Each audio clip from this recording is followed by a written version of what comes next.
Assalamu alaikum student, my name is Gulshan and today we are discussing most important topic and you know very well कि ये जो chapter है वो new chapter है कि MDCAT के सिलेबस के मुताबिक जो है वो पांचवा चैप्टर है जिसको हम केमिकल कोऑर्डिनेशन कहते हैं। जो पहले लेक्चर में जो हम डिस्कस कर लिया था, पहले जो चैप्टर था एमडीकेट के हवाले से तो वो था कोऑर्डिनेशन एंड कंट्रोल। तो आज हम जो है वो डिस्कस करेंगे पांचवा चैप्टर, तो उसी का नाम जो है वो केमिकल कोऑर्डिनेशन है। तो आइए उसी को डिस्कस करते हैं।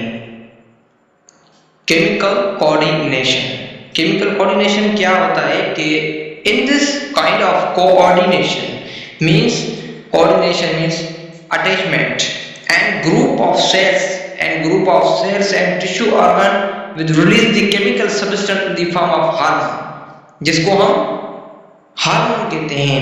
जो केमिकल सब्सटेंस होता है, हार्मोन होता है, वो केमिकल कोऑर्डिनेशन के जरिए हमारा मैसेज को रिसीव करता है। तो उसी को हम केमिकल कोऑर्डिनेशन कहते हैं, जो in the form of chemical substance release करता है, जिसी को हम हार्मोन कहते हैं। ये जो होता है वो एक्टिविटीज जो होती हैं हमारी बॉडी में, उसी को मेंटेन करता है। क्या ये हमारी बॉडी में जो एक्टिविटीज होती हैं उसी को रेगुलेट करता है, मेंटेन करता है।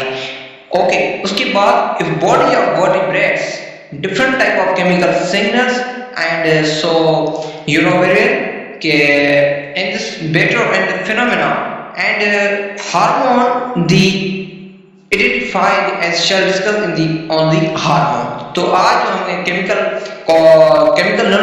कोऑर्डिनेशन में जो हम डिस्कस करेंगे only the for hormone। Okay, उसके बाद जो है there are two type of gland in body। जो हमारी बॉडी में ग्लैंड्स होती हैं उनकी दो टाइप्स होती हैं। आइए तो उसको डिस्कस करते हैं कि हमारी बॉडी में जो ग्लैंड है वो उसकी जो टू टाइप्स हैं वो कौन सी टाइप्स हैं। नंबर 1 जो टाइप है उसको हम कहते हैं एंडोक्राइन ग्लैंड। नंबर 2 जो टाइप है उसको हम कहते हैं exocrine gland. Okay, you know very well कि एंडोक्राइन ग्लैंड आप जानते हैं कि endocrine gland is commonly known as the ductless gland. ये आपको याद करना होगा कि एंडोक्राइन ग्लैंड क्या होता है, ये डक्टलेस ग्लैंड होता है। ये देखिए, ये आप यहाँ पर देखिए, आइए कि यहाँ पर ये दिया गया है कि exocrine gland and endocrine gland, you know very well ductless gland. यहाँ पर आपको ये डक्ट नजर आ रही है, यहाँ पर ये आपको कोई डक्ट नजर आ रही नहीं, जिसको हम एंडोक्राइन ग्लैंड कहते हैं। यू नो वेरी वेल कि एंडोक्राइन ग्लैंड उसको हम कहते हैं। ओके, उसके बाद जो ये एक्सोक्राइन ग्लैंड है इसमें जो डक्ट्स हैं, क्योंकि ये ब्लड जो होती है वो बाहर जाती है through the ducts, that is you know very well exocrine gland, जिसी को हम एक्सोक्राइन ग्लैंड कहते हैं। ओके, ये आपको समझ में आ गया। उसके बाद जो है वो हम पिट्यूटरी ग्लैंड को भी डिस्कस करेंगे इसी लेक्चर में। तो आइए उसी को भी डिस्कस करते हैं। Pituitary gland, you know very well, the pituitary gland lies nearby to the hypothalamus। ये जो पिट्यूटरी ग्लैंड होता है ये नियरबाई होता है किसके, हाइपोथैलेमस के। ओके, ये जो हाइपोथैलेमस के जो नियर होता है ग्लैंड, जिसको हम पिट्यूटरी ग्लैंड कहते हैं। ये पिट्यूटरी ग्लैंड को हम मास्टर ग्लैंड भी कहते हैं। you know very well, it control the endocrine system and endocrine hormone in the form of hypothalamus the control the pituitary gland। you know very well कि ये जो मास्टर ग्लैंड है ये इसको हम पिट्यूटरी ग्लैंड भी कहते हैं। ये कंट्रोल करता है हमारे एंडोक्राइन सिस्टम को, एंडोक्राइन हार्मोन को कंट्रोल करता है। you know very well कि एंडोक्राइन सिस्टम को कंट्रोल करता है। और ये हाइपोथैलेमस जो कंट्रोल करता है पिट्यूटरी ग्लैंड को, क्या करता है, पिट्यूटरी ग्लैंड जो है वो हाइपोथैलेमस को कंट्रोल करता है। यू नो वेरी वेल कि आप जानते होंगे कि pituitary gland also commonly known as hypophysis, जिसको हम हाइपोफाइसिस भी कहते हैं। किसको हम, पिट्यूटरी ग्लैंड को हम हाइपोफाइसिस भी कहते हैं। उसके बाद ये बिलो होता है हाइपोथैलेमस के। यहाँ पर देखिए कि जो है पिट्यूटरी ग्लैंड जो होता है वो हाइपोथैलेमस के नीचे होता है। यहाँ पर देखिए कि ये हाइपोथैलेमस है, उसके बाद जो है ये पिट्यूटरी ग्लैंड लगा हुआ है, पोस्टीरियर पिट्यूटरी ग्लैंड के। ये जो पिट्यूटरी ग्लैंड होता है पोस्टीरियर एंटी पिट्यूटरी, ये नीचे होते हैं हाइपोथैलेमस के नीचे होते हैं ये pituitary gland and anterior pituitary and posterior pituitary gland. Okay बेटा, उसके बाद जो है वो पिट्यूटरी ग्लैंड जो होता है, pituitary gland is a small P size होता है। ये क्या होता है, ये pituitary gland is a P size structure होता है एंड रेड ग्रे कलर होता है, अराइजेस होता है from the base of brain. ये कहां से अराइजेस होता है, बेस ऑफ ब्रेन से। ओके, आपको समझ में आ गया कि पिट्यूटरी ग्लैंड जो है वो स्मॉल पी साइज स्ट्रक्चर होता है, ये रेड कलर का होता है और arises from the brain. Okay, उसके बाद ये कुछ यहाँ पर ये बोर्ड दिया गया है, तो आपको मैं समझाऊंगा कि ये किस लिए दिया गया है। Most important point of view से ये बोर्ड दिया गया है जो आपको याद करना होगा। इसी में से 2-3 तो सवाल आ चुके हैं और जब ये हर साल आते हैं एंट्री के सिलेबस में, तो एंट्री होती है हमारी टेस्ट जो होती है, उसमें जो बच्चे बोलते हैं कि सर ये चैप्टर क्लियर कराओ, वो कराओ। मैं आपको बताऊं कि जो भी एंट्री का सिलेबस है इंशाल्लाह मैं आपको ये चैलेंज करता हूं कि मैं जो एंट्री का सिलेबस है वो आपको कंप्लीट करवाऊंगा 2024 में। जो एंट्री होगी उसमें जो चैप्टर जो होते हैं उसको कंप्लीट करवाऊंगा। ओके, यहाँ पर चलते हैं कि आगे चलते हैं कि क्या हो रहा है कि पिट्यूटरी ग्लैंड जो होता है वो डिवाइडेड होता है anterior pituitary gland and median pituitary gland and posterior pituitary gland.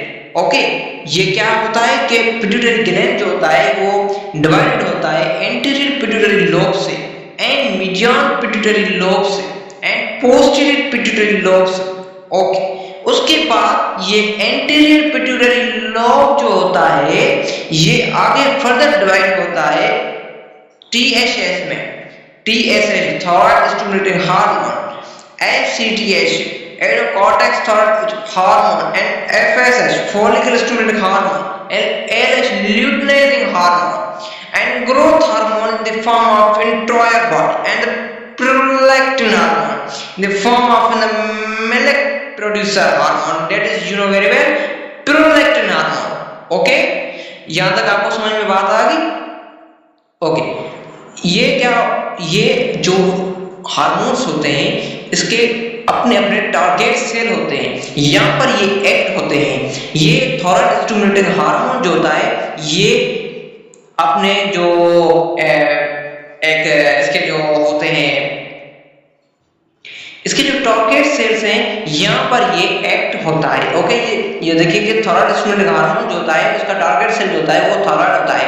उसके बाद ACTH का जो टारगेट सेल होता है वो एडोकॉर्टेक्स होता है। उसके बाद फॉलिकल एंड ल्यूटिनाइजिंग हार्मोन जो फॉलिकल जो होता है उसका टारगेट सेल होता है, और एंड यूनिवेरिएंट ल्यूटिनाइजिंग हार्मोन का जो टारगेट सेल होता है वो टेस्टिस होता है। ओके, जो ग्रोथ होती है हमारी बॉडी में उसका जो टारगेट सेल होता है वो इंटायर बॉडी होता है। उसके बाद जो प्रोलैक्टिन हार्मोन जो होता है वो मेमोरी ग्लैंड होता है। मेमोरी ग्लैंड मेमल्स पे एक्ट करता है ये प्रोलैक्टिन हार्मोन। इसका जो प्रोलैक्टिन हार्मोन का जो टारगेट सेल है वो है memory gland in the form of mammals. उसके बाद जो ये मीडियल लोब जो है वो हमारे जो सीन में नहीं आता। उसके बाद ये पोस्टीरियर पिट्यूटरी लोब जो होता है वो दो चीज को प्रोड्यूस करता है, दो चीज में डिवाइड होता है। पोस्टीरियर पिट्यूटरी लोब्स जहां से ऑक्सीटोसिन हार्मोन भी रिलीज होता है, यहां से ADH भी रिलीज होता है पोस्टीरियर पिट्यूटरी लोब से। ये जो ऑक्सीटोसिन हार्मोन होता है ये इसका भी टारगेट सेल होता है, जैसे प्रोलैक्टिन का था, ग्रोथ का था, फॉलिकल स्टिमुलेटिंग हार्मोन का था, ल्यूटिनाइजिंग हार्मोन का था, HCTH का था, TSH का था। ओके, यूनिवर्सल के जैसे पहले हमने डिस्कस कर लिए थे सारे हार्मोन उसके टारगेट सेल थे। इसी के बाद हमने ये डिस्कस किया इसके भी टारगेट सेल है। ओके, तो ऑक्सीटोसिन हार्मोन जो होता है उसके जो टारगेट सेल होते हैं वो यूटेराइन मसल्स होते हैं, मेमोरी ग्लैंड। ओके, तो ये जो ऑक्सीटोसिन हार्मोन है ये इसके जो टारगेट सेल होते हैं वो यूटेराइन मसल्स होते हैं, यूटेराइन मसल्स होते हैं। उसके बाद आप तो ये जानते होंगे कि ADH जो होता है एंटी डायूरेटिक हार्मोन जो किडनी से रिलीज होता है, किडनी में जो reabsorption in the form of water की करता है, किडनी ट्यूब्यूल्स के जो है उसके टारगेट से यानी किसके एडीएच के। ओके, उसके बाद जो है हम डिस्कस करना है anterior pituitary lobe and so you know very well क्या है। उसके बाद जो है वो एंटीरियर पिट्यूटरी लोब्स हैं, सिक्रेटरी हार्मोन्स हैं, उसके बाद जो है फॉलिकल स्टिमुलेटिंग हार्मोन है। ये सारे हमने जो है वो नेक्स्ट लेक्चर में आपको बताएंगे। ये हमारा लेक्चर यहाँ पर एंड होता है।